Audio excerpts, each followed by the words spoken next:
અને એક તરફ રાજકોટ જિલ્લામાં જ્યાં પાણીની તંગી સર્જાઈ રહી છે ને એવામાં ગોંડલ રાજકોટની ભાદર પાણીની જે મેઇન લાઇન છે ત્યાં ભંગાણ થયું.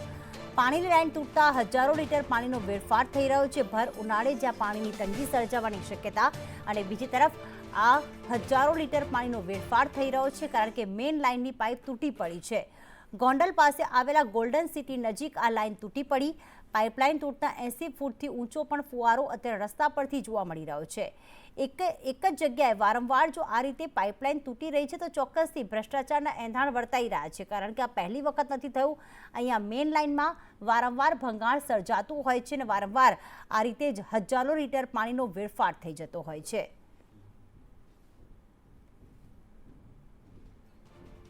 તો ખાસ રાજકોટ ગોંડલના રસ્તા પર આ જે વિસ્તાર આવેલો છે ગોલ્ડન સિટી વિસ્તાર ત્યાં ભાદર પાણીની મેઇન લાઇનમાં ભંગાણ સર્જાયું છે. એક તરફથી વાહન ચાલકો પસાર થઈ રહ્યા છે અને બીજી તરફ આ રીતે 80 ફૂટ ઊંચો ફુવારો ઉડતો નજરે પડી રહ્યો છે.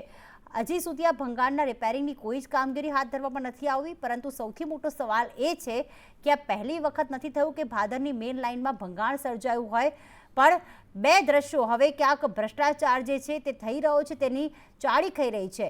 પાણી છે પણ જ્યાં પાણી નથી પહોંચાડવામાં આવી રહ્યું ત્યાં ટેન્કર દ્વારા પાણી પહોંચાડવામાં આવી રહ્યું છે અને બીજી તરફ આ રીતે લાઇનમાં ભંગાણ થઈ રહ્યું છે અને હજારો લીટર પાણીનો વેડફાટ થઈ રહ્યો છે. બીજી તરફ આ બેડલાની લાઇન બતાવે છે કે કેટલાય દિવસથી આ ગ્રામ્ય વિસ્તારમાં પાણી આવ્યું જ નથી.